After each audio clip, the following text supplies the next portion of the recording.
one sec. Sorry. So good morning, afternoon, everyone. Thank you so much for being here. At the moment, we have almost 50 attendees. So thank you so much for joining our session on Restoring Our Lands, the Youth-Led Solutions. My name is Uxue Urteaga Ribeviñaspre, and I'm the Youth and Partnerships Analyst at the GEF. Nice meeting you all. So this session today is led by the GEF, but we have invited our partners, the people that are doing the real work on the ground, to this webinar. First of all, I want to go around some logistics notes. So I want to tell you that we have interpretation into French, Spanish, and Portuguese. So please click on the globe that it's down in the bar of the Zoom webinar and select the language that you want. And also you can feel free to introduce yourself in the chat. This webinar is being live streamed on multiple platforms. So if you have any questions, also please post them using the Q&A button at the bottom of your screen, and we will be looking into those questions, and then we'll have a moment in the end to answer all these questions that you have, but also we can share our emails if you have further questions, so we can also keep in contact.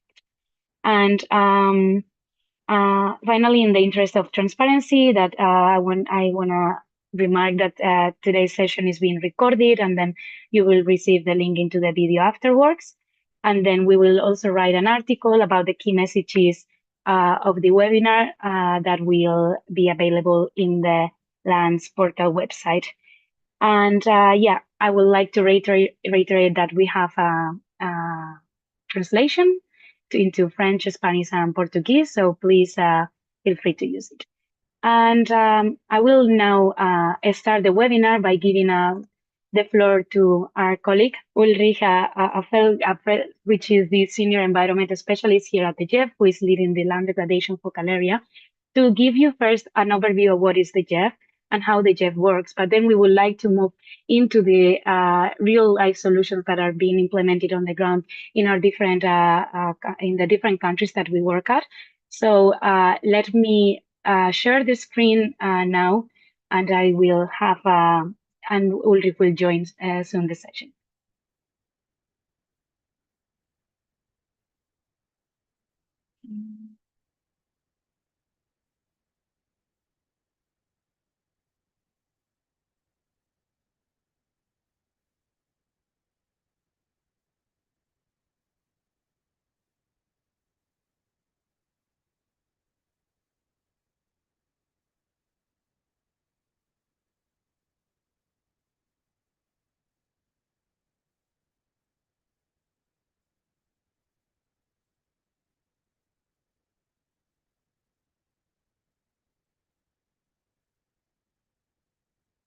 Hopefully you can see the slides here. Let me know if it works. Yep, it works. It works. Okay.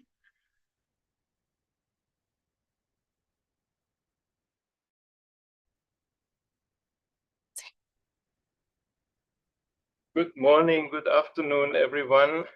I have the pleasure to give you a very quick overview of the GEF, its role and how it connects to land degradation and use. And I really would like to use only maybe 5 minutes of your time, because we want to keep enough time for all our exciting speakers that will illustrate the work that we do through project examples. So, in a nutshell, the GEF is a global partnership. It is the largest environmental multi-donor trust fund in the world. We have 18 implementing agencies that are accredited, and we are serving the financial mechanism of 5 international conventions, environmental conventions, for example, the CBD, the UNFCCC, the UNCCD, Stockholm, and the Minamata Convention. So we are helping countries to fulfill their commitments towards the conventions. But this partnership is actually a partnership of governments, of the private sector, of all multi-stakeholders that we are working with. And what many people don't know is that the GEF is actually a family of funds.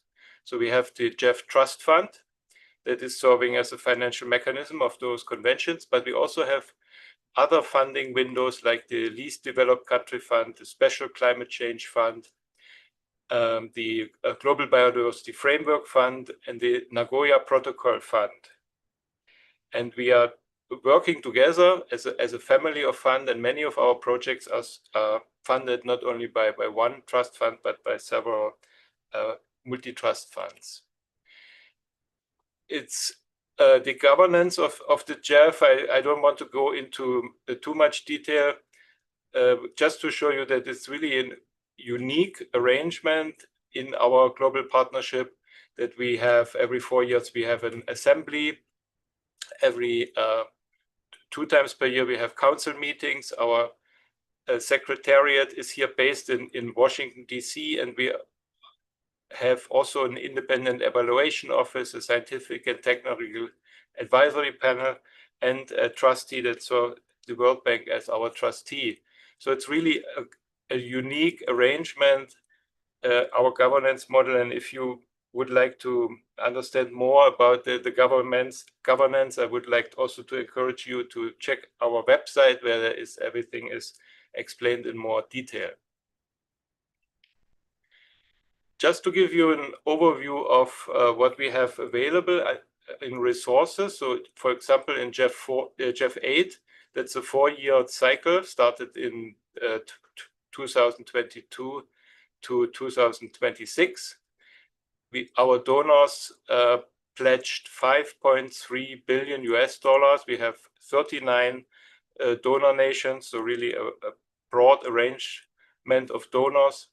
And these 5.3 million were actually the largest replenishment in the GEF history, as you can here see in the slide, in the graphic. And this funding is mostly allocated through a system that we call STAR, and it allocates the funding to countries and bring the projects back to us through implementing agencies. Very briefly, the GEF delivery model in terms of how we program our funding through projects. We have 5 focal areas here on the left-hand side as our pillars of our focal area delivery. And then these are combined in integrated programs. For example, we have a food systems program, we have a sustainable cities program, have clean and healthy oceans, and these programs, in total 11 programs, combine those focal area funding in larger programs. And cross-cutting, we work with private sector stakeholders and women and youth in delivering those projects. And finally, just wanted to highlight some results of GEF investments and projects, and we will learn more in this session about some examples of those projects. The results in biodiversity are that we have established more than 100 million hectares of protected areas, restored almost 20 million hectares of land, brought about 75 million hectares under sustainable land management, mitigated 510 million metric tons of GHG emissions, and benefited more than 100 million people. This is just to say that the GEF the main mandate is to protect the environment. This is our mandate. We are supposed to create global environmental benefits, and we work together with all our stakeholders so that also local people, local communities can benefit from this. But the GEF is unique in its focus on the global environment. And on our youth engagement, I will hand back to Ushir to say a few more words about our youth engagement and how this links to our work on sustainable land management. Thank you.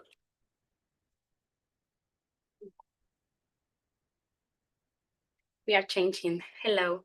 So As Ulrich has explained, we work with the countries. This is a country-led organization where countries, with their allocation that they receive every 4 years, establish their priorities, what they want to work on.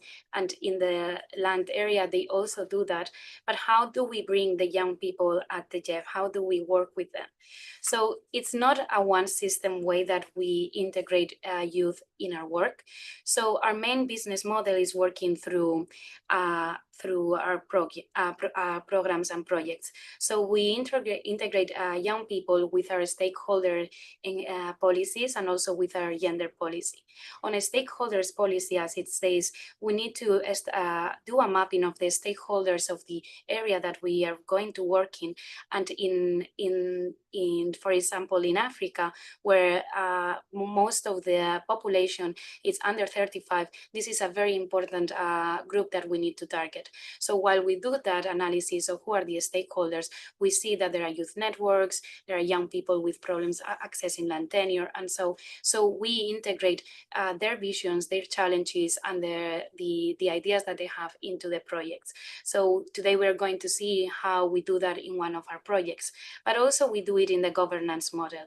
It's very important to have young people not only when we do our projects, but also when we are designing them, where their decisions are making. So the GEF is supporting, for instance, young negotiators to access spaces as the UNCCD, where the decisions are made about what are going to be the targets for the next years, what are going to be the decisions on sustainable land management, on agriculture. So we support young negotiators to access these spaces. But we also have other type of global programs that are not tied to any programmatic area. We have, for example, a fellowship program, educational program for young conservationists that want to access further education levels. But also we establish partnerships with different networks, that this could be YPAR, the Young Professionals Agricultural Network that is here today, but also with other youth networks such as GBN, such as the UNCC, the Youth Caucus. So all together we can bring their vision. So this is like a multi-level engagement that we do, and that's what we wanted to showcase today, how the GEF is supporting youth-led innovation. So to do so, we have invited four, well, I think it's three because Aliu wasn't able to connect, but three of our partners from different levels. We have Chris Kettle, who works in one of the GEF funded projects by IUCN and CGR.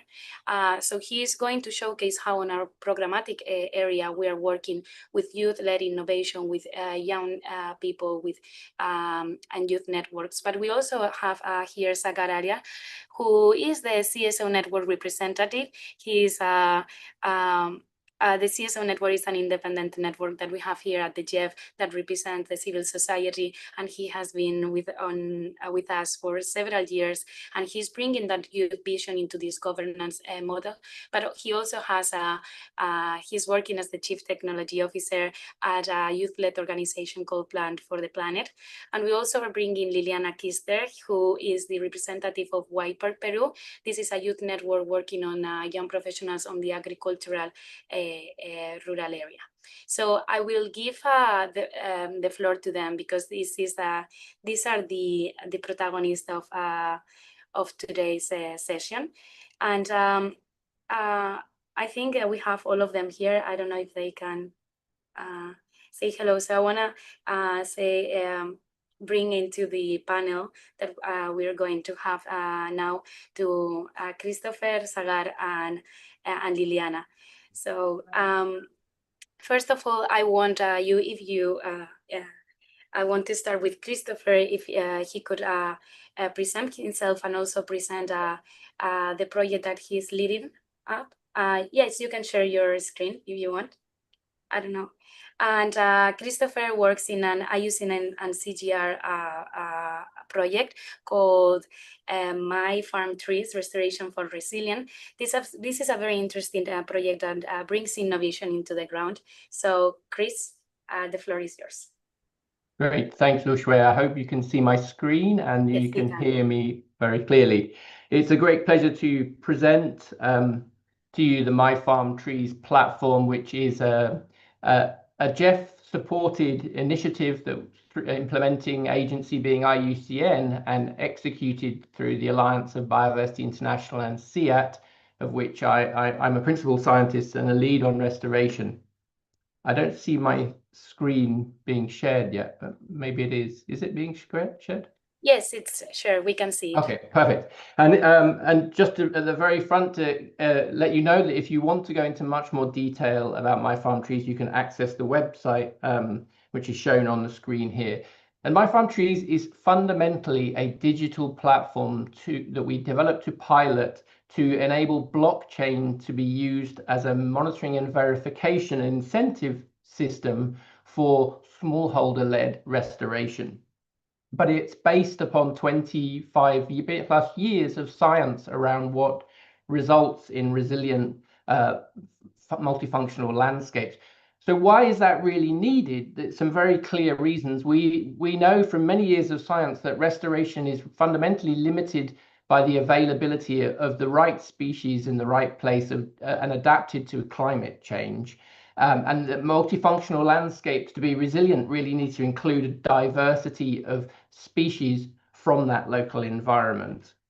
And they need to be ensured to be genetically diverse, locally adapted seeds and trees that will deliver many benefits to smallholder farmers. And that we need to link those smallholder farmers to global climate and biodiversity goals, and digital platforms offer an extraordinary opportunity to do that. And so the My Farm Trees combines three key areas. First of all, the platform focuses, and I give an example here of a young smallholder farmer, Lawrence, from West Siaya County in Kenya, where he has a passion for seed collection and propagation of native trees. But using the My Farm Trees platform, he's able to demonstrate and prove that he's doing this based on the latest science, capturing genetic diversity and collecting species that actually are locally suitable for the farmers around him. Not only is he able to verify and document that, but he's also empowered to develop business entrepreneurship based on using the technology to link him to markets, and also to increase the value of his product, proving the quality of his planting material, and to connect to other restoration projects. This also provides him with a greater incentive to develop his business. And in fact, over the course of the last 3 years of piloting this, he's doubled his production of native tree species and increased his business productivity by 200% through the partnership with the platform. In addition to smallholder farmer-led nurseries and seed collection, there's also the need to verify the trees that are growing and to ensure farmers have access to information around which species will deliver their needs. And so in this example here, Rose is another smallholder farmer who recognized that increasing tree cover was really important for her resilience to climate change, particularly in the context of water, flooding, which is a major problem in Siaya County.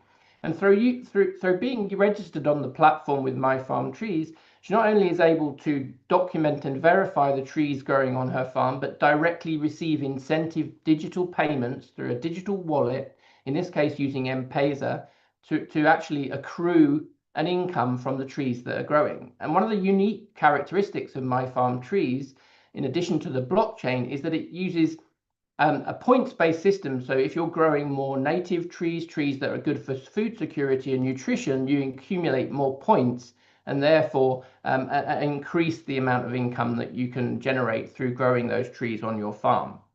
And the blockchain means that we have a full traceability from seed collection right the way through to trees growing on farm and being registered on the platform. So to date, the platform has been piloted in 2 countries in Africa, in Cameroon across 3 counties, and in Kenya across 3 counties.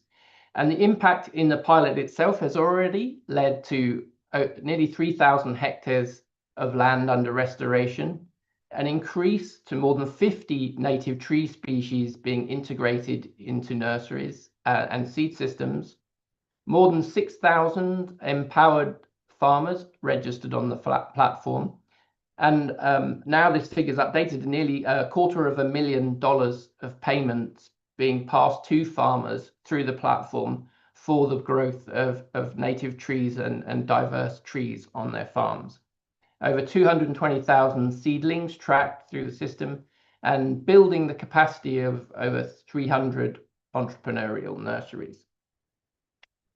So while the platform has been piloted in Cameroon and Kenya, we're now really looking to scale and are already scale ready in multiple countries across Latin America, Asia, and Africa.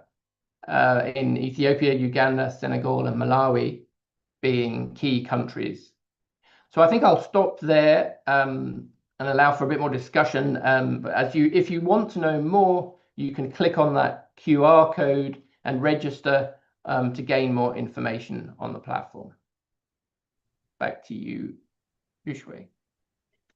Thank you so much, Chris, for sharing this project. This is a very interesting project that brings together technology and innovation, accessing to these technologies and these networks for young farmers to share what they're doing, to share and to learn more about, to share the information and the knowledge between the other farmers and bring everybody together. But this is a very interesting project that is linked more or less what our next panelist works on. It's Sagar Arial. He is, as I said, the CTO for Plant for the Planet, but he's also our CSO network representative. And Sagar, how are you? I don't know if you want to share some, if you just want to share something or just, yeah. So my question for you is that Plant for the Planet combines youth leadership and also technology. And could you share more about how this idea came to life and how are young people driving it and how is your organization pushing this young leadership in this area? Thank you. Thank you so much, Yushwe, for inviting me here. I started climate activism when I was 10 years old. Felix, the founder of Plant for the Planet, was 9 years old when he founded Plant for the Planet. We met some years later, stayed connected, and in 2018, when we both finished college, we asked each other, what's next? And until this time, the first years of Plant for the Planet were about empowerment, about showing children and youth how they can speak up. And this was a quite powerful process. We ran some campaigns like Stop Talking, Start Planting, which was a really playful and visual push to act. It was quite popular. It was basically celebrities like Black Eyed Peas, Gisele Bündchen, and many, many heads of state appearing in these posters where was a child basically covering their mouth. And it was a message in a way that was both stylish and very, very urgent. Today, more than 100,000 children and youth have gone through our empowerment programs in over 70 countries. They've given speeches several times, even in the UN General Assembly halls, planted trees all around the world, stood up in negotiations. But at some point, we realized speeches alone is not going to solve the climate crisis, and it won't restore a forest. As we like to say, planting a tree in a campaign is really easy, but restoring and bringing back a forest is incredibly hard. As Christopher also mentioned, you need the right species, you need long-term monitoring, you need funding, and to get that much needed funding, you need trust. And to ensure sustainability, you need to work with local and indigenous knowledge. Many on-the-ground groups don't have access to the technology they need, or the technical advisors who could guide them. Tools for monitoring or scaling are often very expensive, too complex, or created by corporations focused on profit, not the restoration work itself, so it's not accessible at all. Researchers are also often not accessible. Monitoring is very expensive, and many of those groups don't even have a way to receive funding from people who would like to support their work. For example, if you're in Africa or if you're in a country where getting funding from Europe or America is very difficult. So this is where my passion for technology comes in. in 2018, when we finished college, I really believed that technology can democratize the access for this, and it can give every youth-led initiative the same power and credibility that we can get in the global north. So we started this idea to create what we today call the Forest Cloud. It's a collection of free, open source, and commission-free tools to help raise funds, support forest restoration projects, with advanced tools that enhance monitoring, transparency, and community mobilization. To give you an example, with Tree Mapper, one of the tools that is part of Forest Cloud, anyone with a smartphone can measure and record trees' size, species, and health in seconds. It means, for example, a youth group in Nepal or an indigenous collective in Peru or a rural NGO in Cameroon can produce data as credible as a global organization.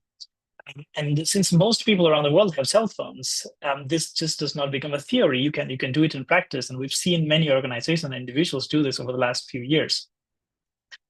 Forest Cloud platform are used today by nearly 300 restoration projects and many individuals. So they enable these groups and verified nonprofit to receive donations without commissions. So this is one of our key USPs. If there is a nonprofit looking for funding, we enable them to showcase their projects with the data that they collect from Tree Mapper, with the data that they are able to share. We create trust. And we go even further. Together with UNEP, FAO, and industry experts, we developed easy-to-measure standards for global forest restoration. On top of that, we send ecologists to review these projects. Some of these are things which are very expensive if it's done by companies, but we try to do this for free. And if the restoration work of these projects meets the highest standards, then they can receive a top project status. Of course, there is no one-size-fits-all when it comes to restoration, right? There are different ways to do this. And we look at communities, we look at ecosystems, and we adapt how to review these different projects in different ecosystems. Because in tropics, you might be able to restore 40 different species, but if you're restoring in a very cold climate, you might not have the same diversity. And all of this support that we provide, including restoration advisory, is free for projects on the ground. We're able to finance this through support from private sector, institutional funders, and private donors that we've managed to gain over the last years. And because ultimately, democratizing technology is not about replacing people with machines. We want very much the people connection. We're not going for let's plant trees with drones. We very much believe that indigenous people should still be at the center of these restoration movements if we are really looking for sustainability. And it's about empowering communities, youth, indigenous people, local stewards, by giving them the tools to restore their land on their own terms. And to see that it's working, you can try it yourself. You can search Plant for the Planet. I will drop a link. And through Forest Cloud, we've helped restore and fund more than 90 million trees worldwide. We're really going to 100 million trees in next months or so.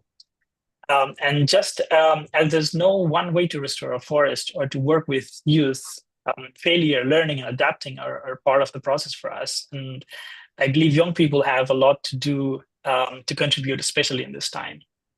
So when I get asked, I just say, educate the youth, put the educated youth in power, right? Because they will change and inspire societies. We've seen this. They're not just the future. We proved that when youth are trusted, nothing is impossible. And if there's anything we learn from history, from scientists to engineers, from leaders to activists, some of the biggest changes in the world have been brought by people in their 20s. So we just need to trust them, and we just need to put them in the position of leadership. Thank you. Back to you, Sri. Thank you so much, Sagar. That's right. We need to give access to resources. It can be educational, it can be the trainings, it can be technology to young people, because they do have the ideas, they do have the willingness to innovate, but sometimes that's what is missing, that bridge to access to the resources. And it's also nice to see that we need to understand that we can fail sometimes. We put so much pressure on ourselves most of the times, that we need to, change the planet, change the crisis that is happening now. We have a lot of eco-anxiety, but we also need to learn how to fail, how to work all together and learn from those failures and to the next step and the next idea. And that will come because we're young people. We have a long way to go. So I want to give now the floor to our next presenter. She is Liliana Quispe. She is from YPART, Peru. So we met at YPART, which is the Young Professional for Agricultural Rural Development organization. This is a global organization that works with the GEF on our food systems integrated program. They are in our global platform governance model. And we met them because they are helping us on our integrated program of food system, integrating that youth lens, youth component, and making that bridge with young people on the ground with this GEF project. So Liliana, she is the representative of YPAR Peru. And I want to ask you, how is YPAR Peru leading efforts on the ground? And can you share some examples on how are you supporting youth leadership and youth innovation in Peru through your organization?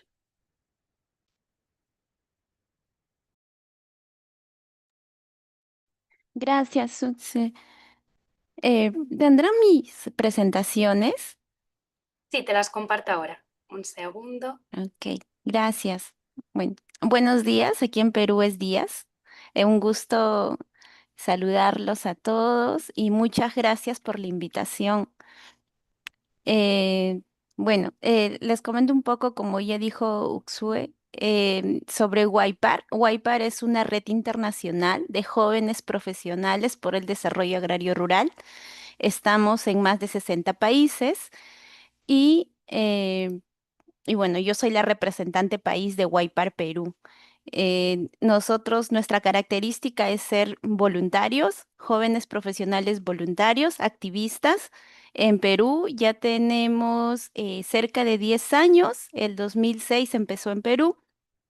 Y bueno, tenemos varias iniciativas que hemos hecho a nivel de voluntariado, pero también en nuestros años que estamos acá, hemos llegado a concretar algunos proyectos de más envergadura. Ok, ¿está bien con la traducción? ¿Sí se puede?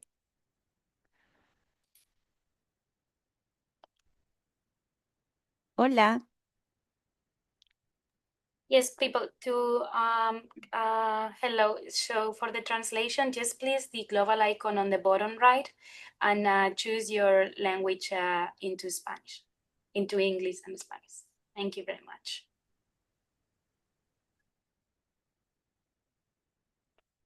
Ok, bueno, entonces les quería comentar un poco las iniciativas que tenemos actualmente. Esta es una de las iniciativas y proyectos que ya tienen 8 años. Este año es su 8º año. Está en proceso de justamente ejecución. Lleva alrededor de 4 meses. Estamos en su último mes. Está dirigido a jóvenes profesionales también de los últimos años de la universidad y es totalmente online. Está implementado a nivel de alianzas con la Universidad Católica del Perú y también con organizaciones de agroecología. Este año tiene una temática muy especial que son hacer planes de emprendimiento agroecológicos con jóvenes líderes de comunidades rurales. Y para ello convocamos a un gran número de profesionales especialistas en el tema y la característica de esta iniciativa de la Escuela de Jóvenes Ruralistas en su 8º año es que todo es voluntario. Los que organizamos, los que ingresan, los ponentes, nuestros aliados y todos son personas voluntarias. Entonces, esto es un poco de lo que ya se va desarrollando. Ahorita está en ejecución. La siguiente, por favor. La siguiente diapositiva. Esta es otro de nuestras iniciativas, proyectos. microproyectos que ganamos el año pasado. Esto sí está en territorio, está en una escuela en Lambayeque y fue liderada o está siendo liderada por una de nuestras voluntarias también de Guaypar, Perú, que es Isa Calderón. Ella es ambientalista, ya reconocida mundialmente, y lo está haciendo en la comunidad donde ella tiene el emprendimiento de restauración ambiental. Entonces aquí trabajamos con un biohuerto para una escuela rural, y con los padres de familia, con la comunidad y con todo ellos se juntan para hacer todo un proceso de implementación del biohuerto agroecológico, luego utilizarlo como un medio de educación, sensibilización para la población, también mejorar su sistema alimentario y su concientización ambiental. Esto también está en desarrollo, estamos terminando esta iniciativa ya estos meses y posiblemente tengamos una ampliación para hacerlo en otra escuelita que está unos caseríos más arriba. Entonces, esta es otra de nuestras iniciativas que lo manejamos en alianza con COPEME y CEDEP. La siguiente, por favor. La siguiente diapositiva, gracias. Este sí es un proyecto de más tiempo, son alrededor de 3 años que se viene implementando en Perú también. Es Jóvenes Agroecológicos en Acción por el Perú. Este proyecto está en alianza, lo está liderando la Asociación Nacional de Agroecológicos del Perú, es AMPE. Y por otro lado, está en alianza con la Universidad Pontificia Católica del Perú también. Nosotros tenemos el componente de formación y fuimos los que lideramos el equipo técnico de gestión de la escuela agroecológica para los jóvenes tanto de Amazonas como en Ayacucho. Esto sí fue presencial porque este proyecto sí tiene fondos. Y bueno, esto es un poco de lo que desarrolló en esta fase de formación que nosotros lideramos. La siguiente, por favor.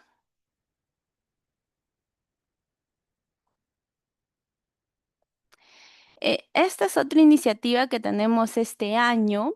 Nosotros en el área de incidencia hicimos diagnósticos de juventudes rurales de 3 regiones, Cusco, Cajamarca y Ancash. Estos tres diagnósticos fueron elaborados en los primeros meses del año.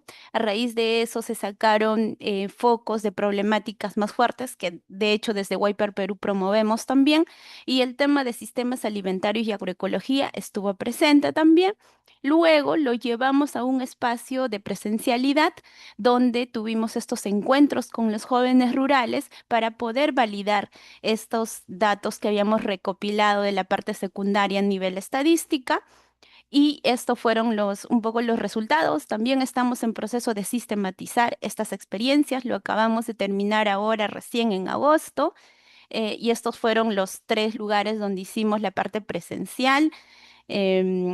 Ahí les comento que hubo mucha recepción desde la parte de los jóvenes, expresar desde sus voces lo importante que es el tema ambiental para ellos, lo importante que es para ellos también trabajar en innovación, en tecnología, en nuevas oportunidades en sus territorios.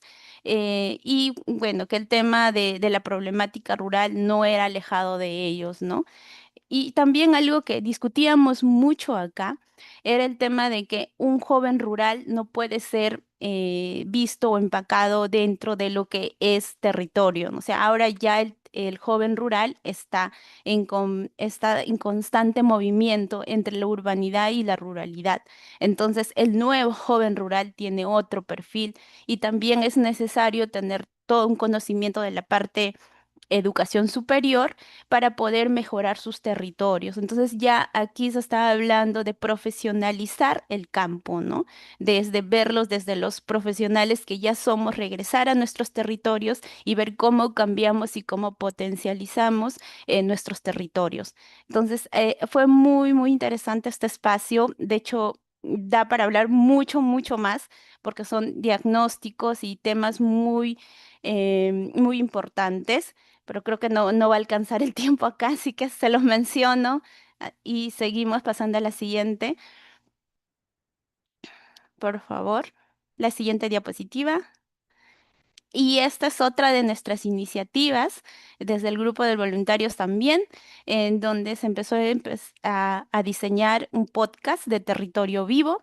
Este podcast lo que desea es exponer o compartir las experiencias desde jóvenes líderes de las zonas rurales que están trabajando por cambiar su localidad, ¿no? Entonces ya hemos tenido 2 episodios. La primera ha sido nuestra voluntaria, también parte de nosotros, Isa Calderón, hablando un poco de lo que es Sumas Causay, de todo el trabajo que viene haciendo en restauración y la meliponicultura. Y por el otro lado tuvimos una invitada de Cocausay, que también hace trabajo con el tema de recuperación ambiental frente a daños de la minera en Abancay. También luego estamos en proceso de grabar nuevos episodios y esos son los que vienen ahora. Y bueno, estos son como nuestras iniciativas más potentes que hemos tenido este año y en realidad que seguimos trabajando en ello.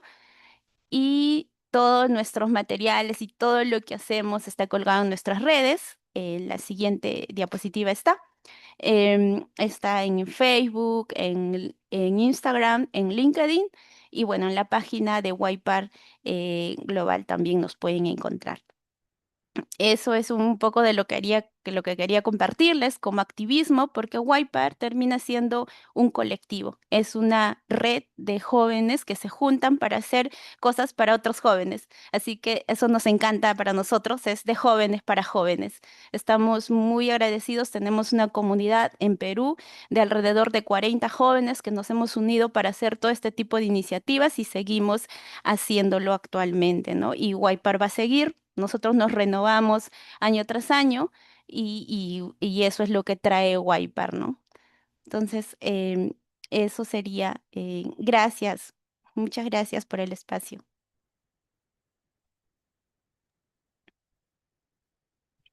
Thank you so much, Liliana. YPAR is a great network that brings people together because when young people in rural areas, they seek, in this economical status that we're right now, we need to empower young people in rural areas to stay, to learn, to train, so they can, keep their knowledge there, but also create a network of support, create a network of them not feeling alone on sharing best practices. So it's great what YPAR Peru is doing, and YPAR has different chapters in different countries.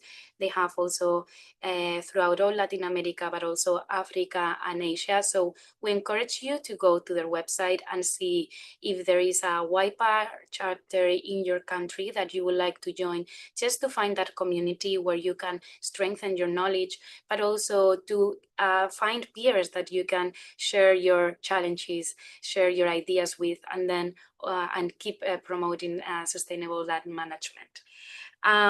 I want to follow with our last panelist today, and maybe as we took too much time, I think we can have Aliou Mustafa with us. I see that he's connected, and then we can also start answering some of your questions that you're putting on the Q&A chat.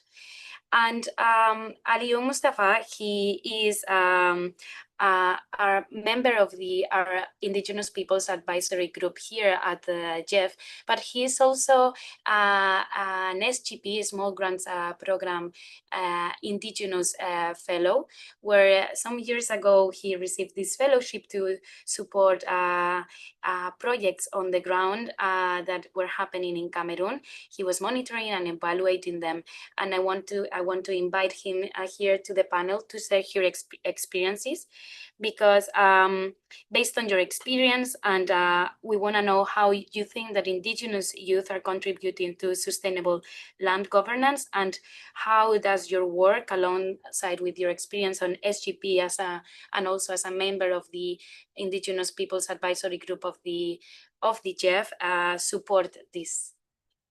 Aliou? Yeah, Toshue, thank you. I hope you can hear me. Yes, we can hear you. Thank you. Greetings, dear colleagues. This is Aliyu Mustafa. Sorry, I'm just putting off my camera for network reasons. Actually, as Ushi rightly mentioned, I am a member of the GEF Advisory Board, and I also was a fellow for the GEF Indigenous Peoples Fellowship Program. This is a program which helped a lot of indigenous communities in Cameroon in project management, range land restoration, organic agriculture, which is part of the culture of the Baka community in Cameroon, and the pastoralist communities who rely on land for grazing, for animal keeping, and for milk production. So during this fellowship, which was one of the most exciting journeys in my own professional career, because I was able to work with so many communities on the ground, we're able to train communities in the south region of Cameroon on the organic agriculture in areas where land seems not productive. This is using waste from homes to produce organic fertilizer, which is chemical free, to be able to restore and improve upon lands in that part of the country. And through these, community farms were created to enable the people to divert their attention from poaching and illegal hunting into agriculture, which is something which the youths are embracing so well. And today it's becoming a big program in that part of the country where many people are so interested in agriculture for survival. In the another side, we had to deal with the pastoralist communities of the Mororo people in the northwest region of Cameroon and the west region of Cameroon too. This is a community which depends solely on land for animal upbringing, as I rightly said. So we encourage the communities to be able to restore lands and, of course, demarcate indigenous lands and territories using animal pasture plots. We introduce the production of and the growth of bracharia, Guatemala, and the other animal fodder, which is part of the community, so that these communities can be able to protect, restore, and improve upon land and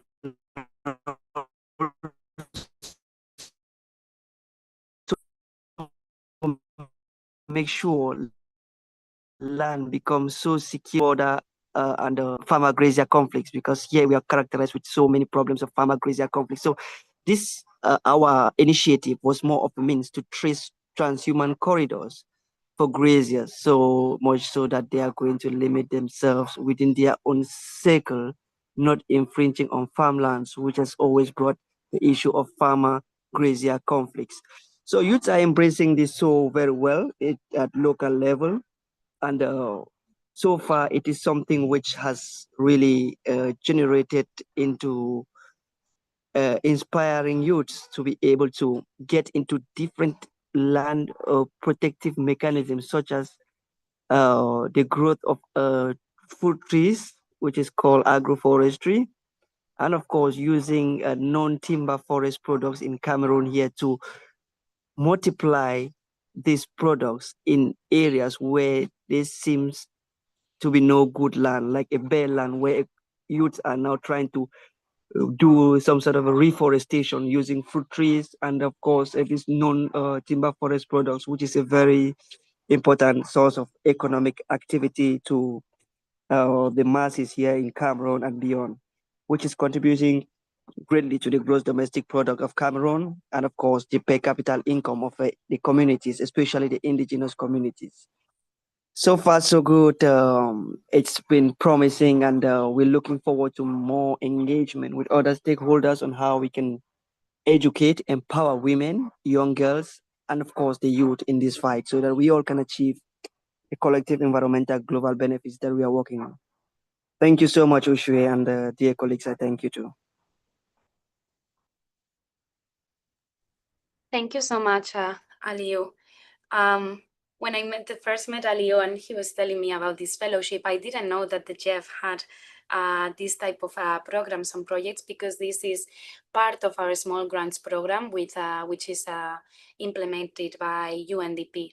The small grants program is a direct access program that we have, which finances youth-led projects on the ground up to $75K US dollars. So if somebody has an idea, an innovative idea that wants to get a financing, we encourage you to go to the UNDP Small Grants Program website and find your national chapter and see when they have open calls, because these small grants are really important to empower the communities on keeping doing the work that they're doing, but also empowering them to get more access to technology, to different land management areas, to also the knowledge sharing, because they create a community within the other small grants program, and then they create a network of people working on the same area.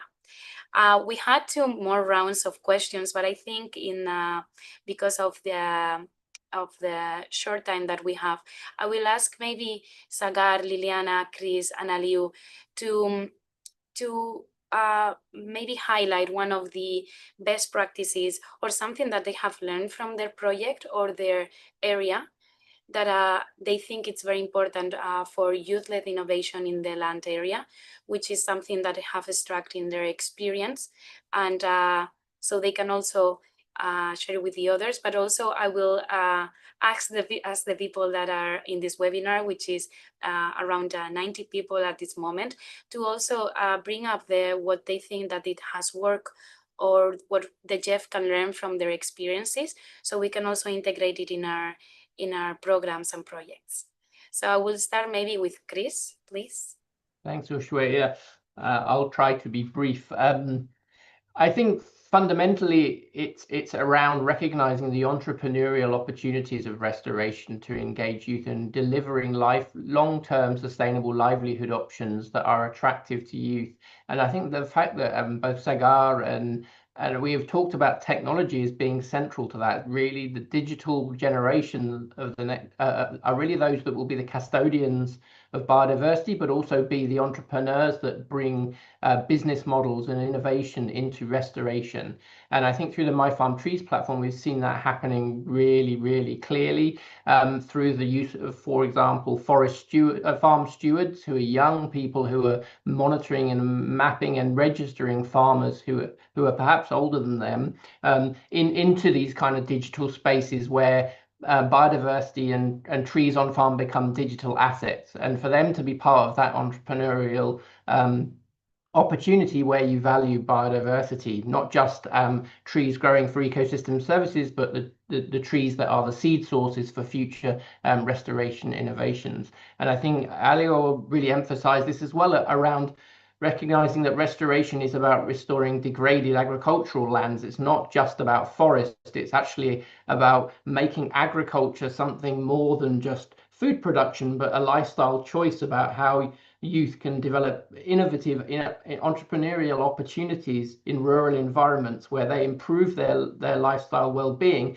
but can be part of a global society that are contributing to planetary issues and being paid for it. I mean, part of the total ethos of My Farm Trees is to democratize that climate justice so that the global communities can pay to those services being provided. And I think the next generation are going to of young restoration entrepreneurs are going to be the ones that champion and fuel changing that notion of restoration as being something that's a voluntary process to something that's a business opportunity in entrepreneurship.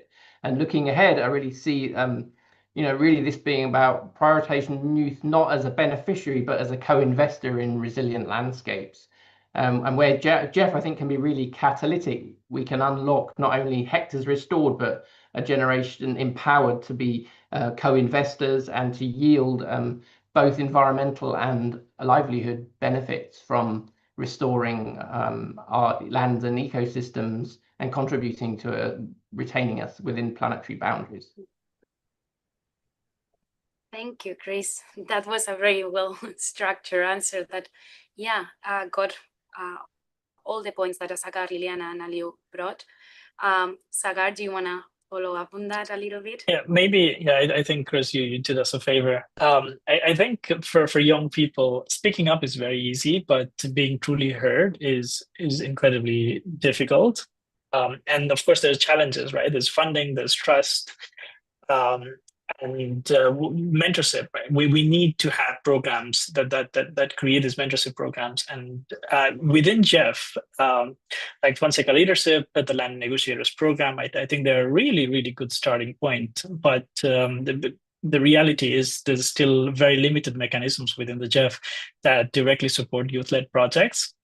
And as GEF is going into the 9th replenishment, looking for the funding for the next 4 years, we've been and it's whole of society approach. So GEF and together with the civil society network, we've been pushing for the whole of society approach, and we're saying let's change this, let's make things more inclusive. So just like STP was a pathway for communities, the Inclusive Conservation Initiative was for Indigenous people. We should start thinking what's for the young people. Maybe we have to think of some mechanisms. For this, we already began some engagements, with the Civil Society Network. We started the Whole of Society Talks. It's a webinar series we launched earlier this year to ensure youth, Indigenous people, women, and communities are part of these discussions before programming decisions are finalized. So really, this is a way for young people to join in and shape how the billions of GEF money is going to be spent in the next years. And if GEF 9 is serious, if the global environment is serious about the whole of society approach, then youth-led innovation needs to have its clear place in its programming. And as I previously said, and I think we all agree that when young people are trusted and resourced, we just don't inspire, we innovate, we build, and we deliver. Thank you. Thank you. I've put it in the chat. I don't know if everybody can see it, but the GEF CSO Network Whole of Society Series talk, if you want to join for the next ones also. Liliana, do you want to add something shortly? Sí, gracias. Bueno, para nosotros lo más importante que hemos aprendido es la construcción del colectivismo, ¿no? Lo importante que es crear la red de apoyo para los jóvenes. Y también entender que los y las jóvenes somos distintos, tenemos diferentes perfiles, también es todo un trabajo o es todo un desafío poder juntar nuestras voces. Tenemos diferentes formas de pensar, diferentes formas de hacer las cosas, pero cuando encontramos esa articulación y nos unimos, podemos realmente hacer grandes cosas, ¿no? Entonces, no, algo que nosotros siempre resaltamos es justamente el colectivismo y la articulación, que ha sido uno de los pilares para desarrollar nuestra experiencia, ¿no? En Wiper Perú, lo que estamos haciendo ahora, conectarnos con los jóvenes a nivel regional y también llegar ya a los jóvenes de manera territorial. Y también conectar un poco con nuestras raíces, porque todos, casi todos los que estamos en Wiper tenemos nuestras raíces en la parte rural, ¿no? Y yo también soy una joven rural que ha venido a estudiar a la parte urbana. Entonces conectamos mucho con eso. Creemos que una vez que creamos ese colectivismo o ese apoyo, empezamos a sumar esfuerzos para sentirnos más seguros y poder explorar lo que es la innovación, pensar fuera de la caja, pensar en cosas que no se están viendo y probar, ¿no? O sea, siempre es probar algo nuevo, o sea, para poder tener nuevas formas de abordar la problemática que sigue siendo problemas en nuestro país y creo que también a nivel mundial, ¿no? Entonces, para la parte ambiental, si bien hay mucha concientización para querer hacer cosas, pero también falta mucho apoyo todavía. Y también la parte de la concientización a la población misma es un desafío que termina siendo fuerte todavía, ¿no? Entonces, eso, muchas gracias. Thank you. Thank you, Liliana. It's very important to, as you said, to build collectivism, to feel that you have networks, you have people to learn, to get support and support other people, to have that safe space to talk around young people and the hardships that we are living in this era. Thank you very much. I will also ask Alio if he has some final reflections on how he sees the future, how we can push more Indigenous young people to work together, to support the projects and their vision. All right, thank you very much, Ushri. From my experience and with all the activities working on the ground, one of the most inspiring things and something which I really retained and keep in mind till today is that youths and indigenous people, especially women and the girls, are very important in the conservation efforts because women play a very critical role in terms of community development, even though sometimes they are left behind without consultations and they are maybe not fully taken into consideration, but they play a very vital role in terms of managing the homes, managing the community too, because farmlands in this side depends on women. Youths are also embracing it, and of course, it's becoming some sort of an economic lifestyle for the people. This is something which I will really recommend and encourage that we keep the women at the forefront of these issues, knowing fully well that their efforts are never undermined, but so important to the process as well. I just had a question. Someone dropped a question on the chat asking me how the sale of wild forest products can help conserve, protect the forest. Yes, it is important because forest exploiters, they take away lands, they destroy the forest, they send people out of their settlements, out of their ancestral lands in search of wood, exploiting forests and timber in this part of the country. So this is something which the existence of these nuts and these wild forest products, which is some sort of an economic motivation to the people, has inspired them to protect their forests, to tell the people, no, you have your limits to cross this area. You are limited not to exploit these trees because we use the fruits as a source of income. So I just saw that in the chat and just decided to highlight that and make sure my question is part of that answer. Thank you so much, and really happy to work with you and all meet you all here today. Thank you very much, Aliou. And it's also very important, and we need to highlight the FPIC process, the free and prior informed consent, whenever we do projects in Indigenous territories. The Indigenous peoples have their own rights and their own limitations, and projects need to be self-determined. We cannot go as a financial mechanism. We cannot go to these lands and to establish a project without this process. And it's very important to hear them and also understand their limits. So as Aliou has said, if they say no, it's self-determined. They need to determine their own rights, where the projects need to go until which extent.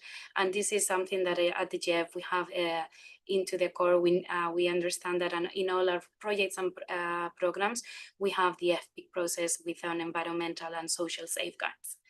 I wanna have, like, if somebody wants to join also, Chris, Liliana, Sagaro, Aliou, from some of the project questions that I have here.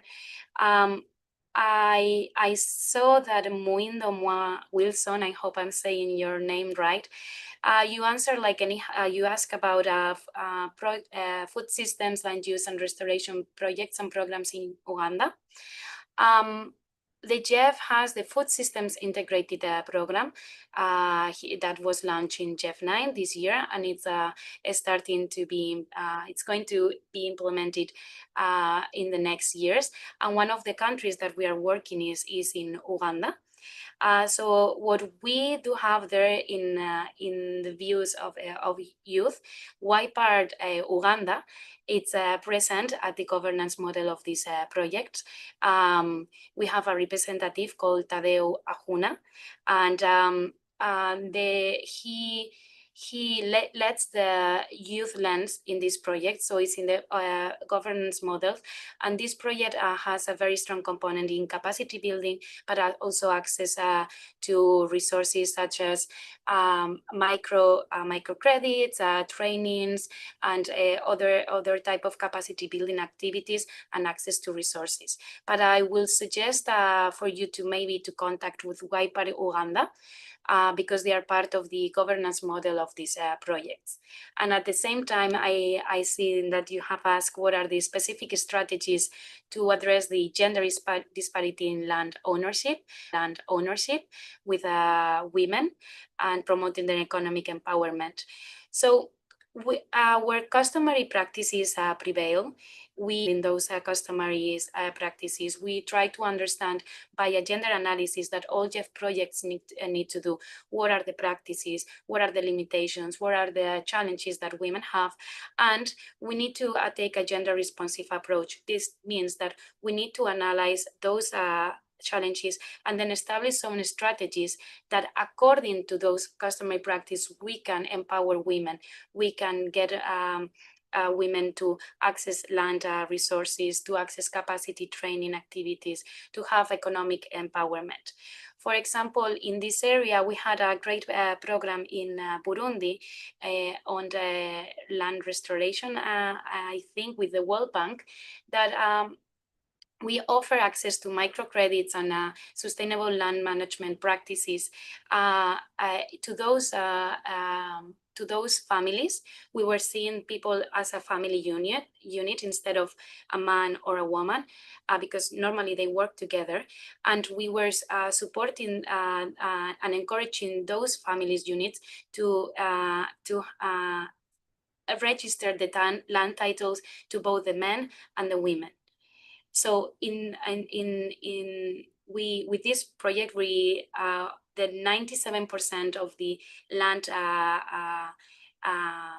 landowners that we targeted registered their spouses as also landowners in the land register.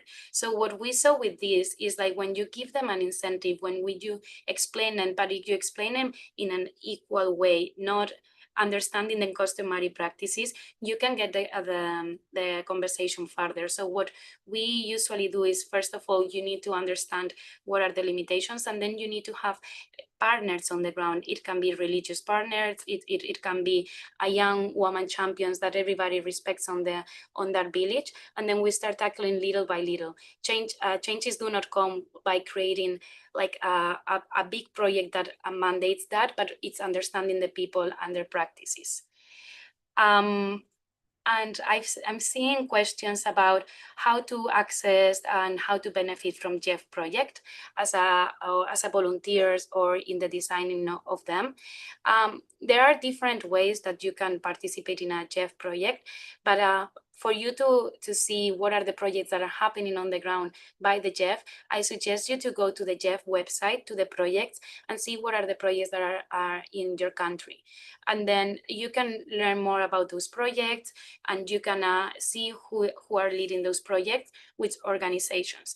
But the main thing that I will call it as young leaders yourselves, you could also engage with the CSO network, where Sagar is a representative. They provide trainings, they provide information, they have a network of people working on the ground that will help also understand better the GEF landscape of projects on your country. But also you can also work with your GEF focal point at your country, and you can also find that on our website, and you can ask about the projects that are happening on the ground. We do have the Small Grants Program, as I mentioned, and then some other initiatives such as the Inclusive Conservation Initiative for Indigenous-led projects, and the Fonseca Fellowship if you want capacity building activities. But if you want to start on the ground, I would suggest you start working with YPAR, maybe if it's in a national chapter in your area, or with the CSO network on your area. I don't know if there's other countries, there are questions in here. I know there is a question for you, Liliana, that it's in Spanish. I don't know if you want to answer from Linda Garcia Polanco. It's about what strategies do you have in Waipar, Peru, to support those young people that want to stay in their territory, or they want to come back to work after finalizing their studies.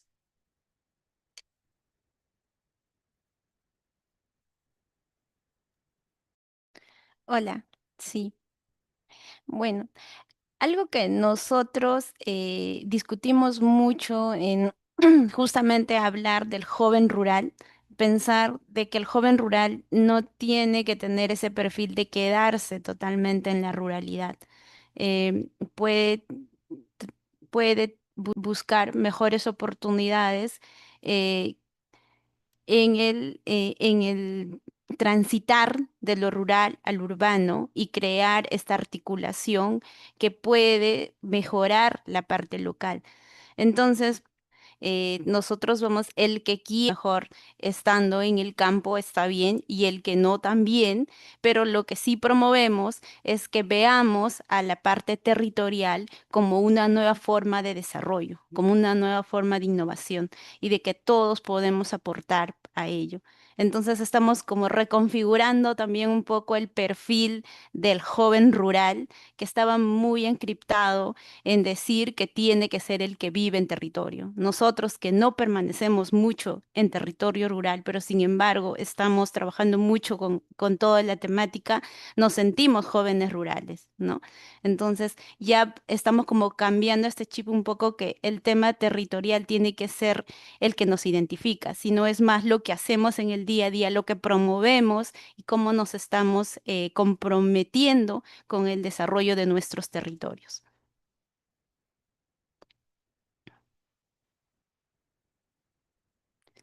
Ok, y eso sería. Thank you very much, Liliana. I'm seeing that Neil and Liliana are asking us to wrap up. So I just want to say thank you so much for coming here today and for sharing all your questions. I have put my email there if you have more questions. I don't know if Lilian or Neil can also share it to all the participants. So if you have any questions, feel free to shoot me a text, an email, whenever, and we can give you more information on how you can engage on the ground with the GEF. But when I want to recap is like what we have heard today, and it's very important, is that it's young people are not only just participants, but we need to see them as agents, as entrepreneurial actors, also as innovators. And what we need to do is to democratize the climate justice, democratize the access to technology, and also the access to resources in capacity building, financing on other areas. And technology has been central to this because opening businesses, opportunities, and pathways for youth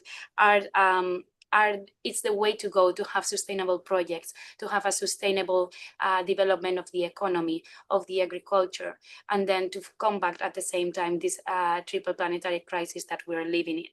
But we need to remember that youth, it's diverse. It's not the same challenges that young indigenous people or young women are facing nowadays. But we need to work through collectivism. We have to find the nexus that works, that unite us. So what we want from the GEF, we want to push this next generation of young restoration leaders, young entrepreneurs. We want to hear your views, you want to hear your ideas. So please feel free to write to us, to bring us your ideas. We are coming to the next GEF cycle.